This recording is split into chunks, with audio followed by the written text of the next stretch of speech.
Welcome back to another video. In this video, we're going to be doing our typical range test with the new Audi RS6 Performance. Not the normal one, but the Performance.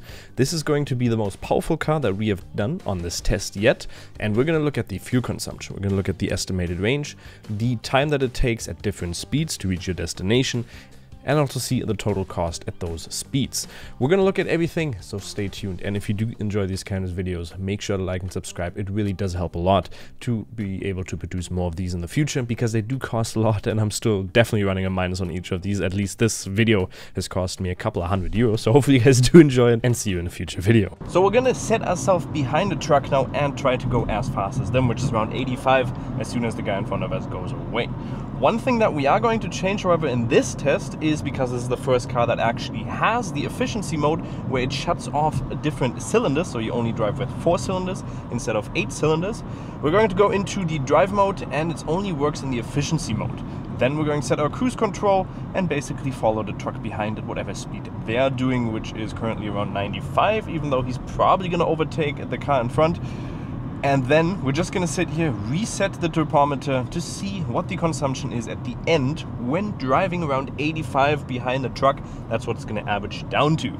So if you're new to the channel, this is not hypermiling. I'm not doing hypermiling where I turn off air conditioning, I turn off seat heating, seat cooling if you have it.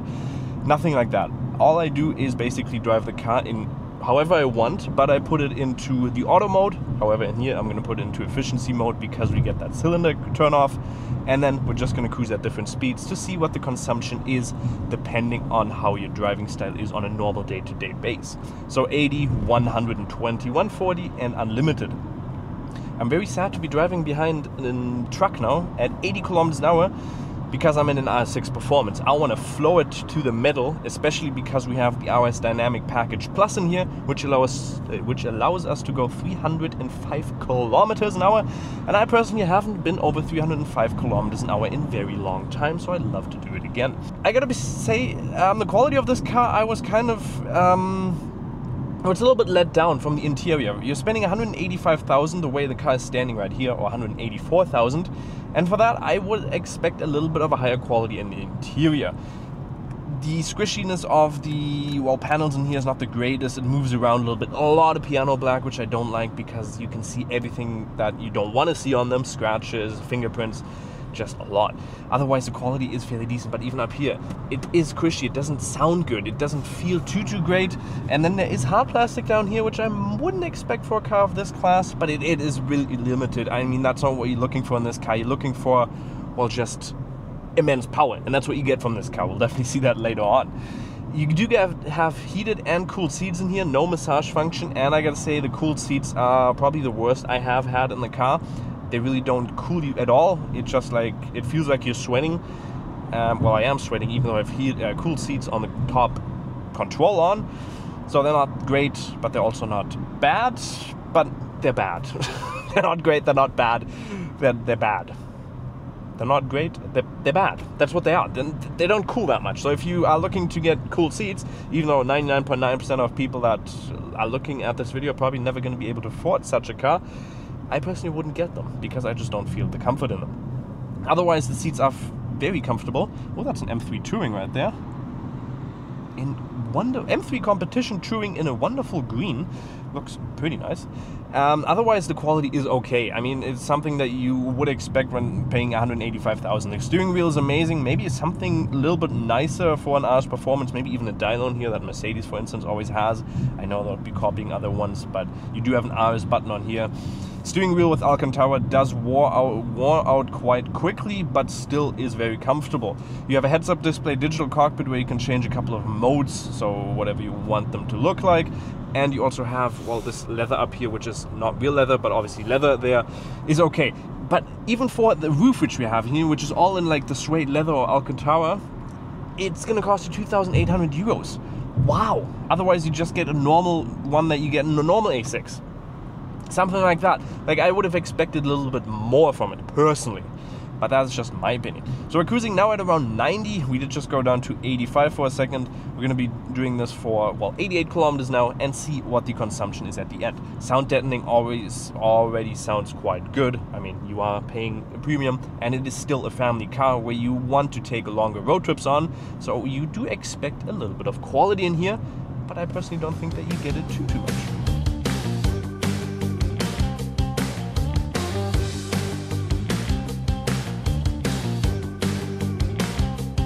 So we've just entered the roughest part of this autobahn, which is being patched up or something. And then you can definitely tell that the suspension here is fairly stiff. However, in the efficiency mode and also the comfort mode, it changes the stiffness of the suspension. And I think it is fairly comfortable. You definitely feel that it is a sporty suspension, but it's not as stiff as you expected. Hello there. When you plug it into RS mode, then that thing gets very stiff, just like myself when driving this car.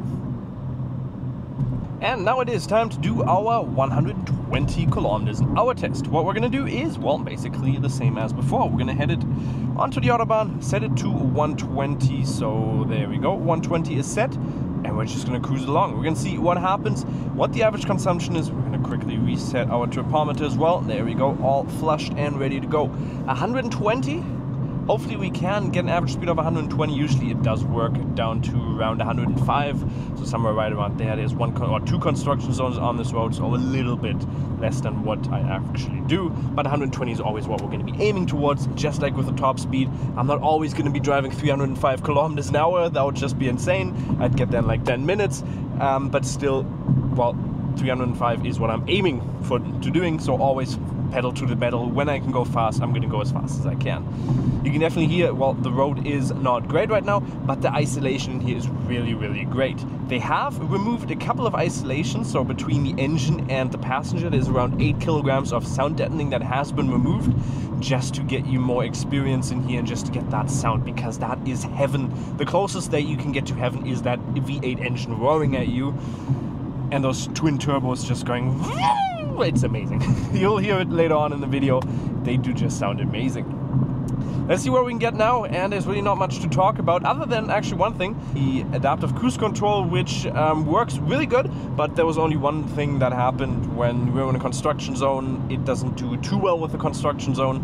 There was basically yellow lining, which is the provisional ones, while it is while the construction is happening, and then there's also the white lines, which are always there, but it focused on the white lines and not on the yellow ones. So when there was one going off onto the right side, it basically yeeted me to the right, and I almost crashed into the wall. Well, not almost, didn't happen, but it's just a thing that I gotta point out.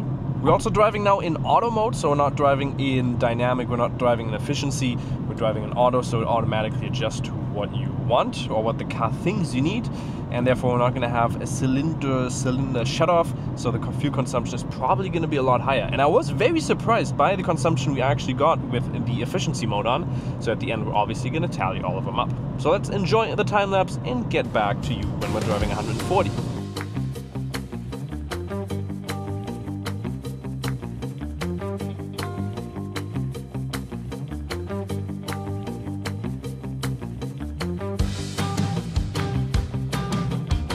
And back on the road to drive 140. So let's get up to 140. And there we are. Let's set it and let's reset our tripometer to do the final one before we can go top speed. And still at 140, I do not need to speak up. The only thing that is noticeable is the tire noise. But that always depends on the road, obviously. But we do also have two 85s on here on the front and the rear with 22-inch alloy wheels. Or not alloy wheels, but what are they called in English? Like aluminum, which I don't know how to call them, but they're really light. They're around 20 kilograms lighter than the normal ones you can get on the RS6. So these 22-inch are really light, and they are massive, and therefore obviously ride quality is a little bit reduced, and you can definitely also hear them. But still, I don't need to speak up. I can speak quietly, and it's really comfortable to drive this thing even at 140. The sound system here, we do also have the upgraded Bang & Olufsen sound system, so the 3D version, but you can also get the upgraded one for like, I think 8,000 euros, where like the audio system goes up on the front dashboard. We do not have that on here, and I don't think it is worth it because it still has less watts than the, if I'm not mistaken, than the Bowers & Wilkinson sound system from the Volvo, which has 2,180 or 70, 60, something like that watts. And that has so far been the second best audio system. The best one has been the Lotus one, but personally I don't think you need that. Only if you're like the most sound tech guy, then maybe. But this one does already sound pretty good, and it does have surround sound, so it sounds fairly decent. And the time has come to enjoy life to its fullest and completely unleash this wonderful beast of a 4-liter V8 engine producing 630 horsepower and 850 Newton meters. What we're going to do is we're going to put it into the most optimal settings, RS mode. We're going to shift this down into sport mode. Actually, let's put it into manual just so I can show you the power of this thing. You can hear the exhaust opening up. We do have the RS Sport exhaust on here, and you can already hear that engine. Oh.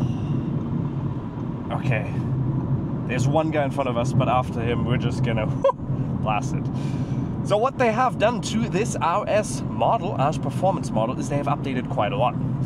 On the normal one, you get, well, 30 horsepower less, you get 50 Newton meters less, you get a 0 to 100 value of 0.2 less, but quickly, let me shut up.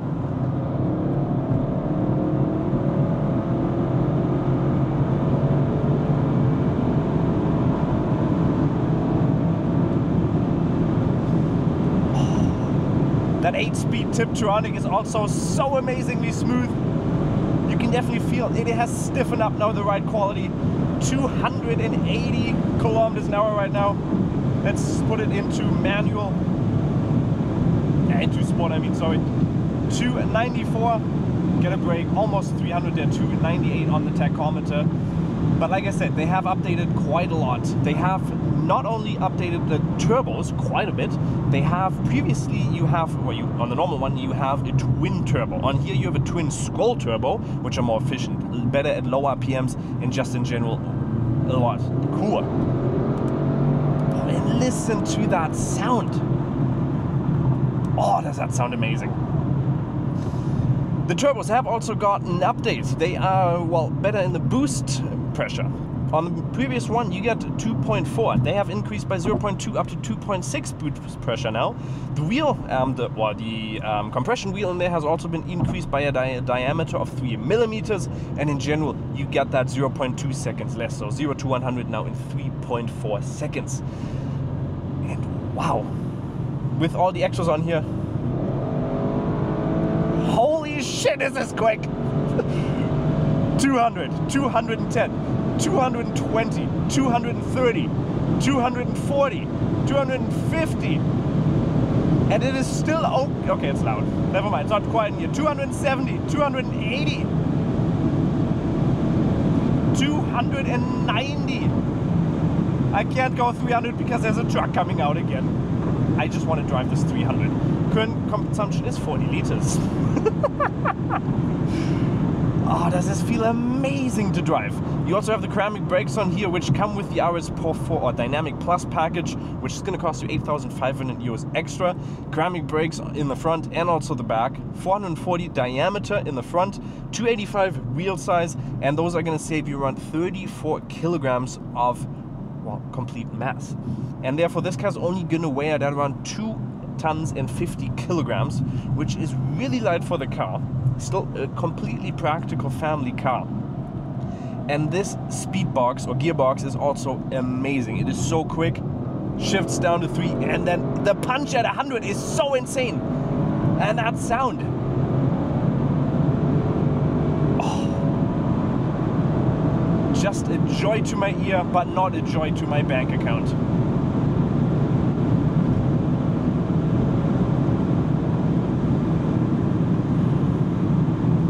It's just insane how quickly it goes up to 260. That is ridiculous. Wow. For a family car that nobody in the world is going to be able to afford apart from And now let's look at all of the different statistics for this car. It is fairly interesting to see what the fuel consumption actually is. So for the 100 kilometers an hour test, we had an average fuel consumption of only 5.7 liters. Something I would personally not have expected for this car, but I mean, you do have the efficiency mode with the 4 cylinders only, so 5.7 is a very good value for this car. The average speed there was 83 kilometers an hour, and the trip time took a total of 1 hour and 3 minutes. Total range then theoretically would be 1,280 kilometers. The car does have a fuel tank of 73 liters, so that's how that comes to mind.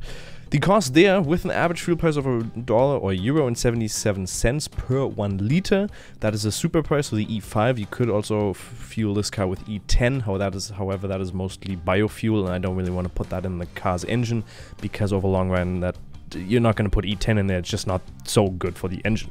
The cost there is going to be €10.01 or €10.10 per 100 kilometers. For the 120 kilometers an hour test, we had an average fuel consumption of 9.2 liters with an average speed of 111.3 kilometers an hour. The trip time there is 47 minutes, and the total range would theoretically be 793 kilometers. The average cost would be €16.28. And now something I would have also not expected completely is only the difference between 0.6 liters, so 9.8 liters per 100 kilometers on the 140 kilometers an hour test with an average speed of 124.6. The trip time there was 42 minutes with a total range of 744 kilometers with an increase of price now up to €17.35. So only a slight increase, but you're driving, well, average around 13 kilometers quicker. So I don't think that is a too bad value. And now the thing that hurts me the most is the top speed in our test, where we had an average fuel consumption of 23.9 liters, which really did hurt my bank account quite a lot. The average speed there was 149.5 kilometers an hour. Obviously there is traffic jams, well, not traffic jams, but construction zones, so the average speed is always going to average down, but we did actually reach the top speed of 305 kilometers an hour, which I was very proud about. The trip time then only took us 35 minutes, so cut in half compared to the first test. Then the average, the total range would be only 305 kilometers an hour. That is actually, I think, less than the Ioniq 6 got in the top speed in our test, which is just, well, a little bit interesting. But that car did only go up to 180 or 200, I think, 200 something. But yeah, 305 kilometers of range, so yeah. And now the most important thing, the cost, €42.30. Wow, just let that sink in for a second. €42.30 per 100 kilometers. If you're doing a road trip going top speed the whole time, you're driving like 500 kilometers, you're gonna be, well, reaching for the bottom of your bank account. That is hopefully all the information that you needed for this video. Hopefully you guys did enjoy. You're probably never going to be able to drive this car, so again, thank you very much to Audi Germany to allow us to drive this car. And if you did enjoy these kind of videos, make sure to like, subscribe for more future videos like this. Next week there's going to be, for instance, the Ioniq 5N, which is going to be very interesting. And then after that, the Dacia Duster in the mild, or not the mild hybrid, but the full hybrid. So that's going to be very interesting as well.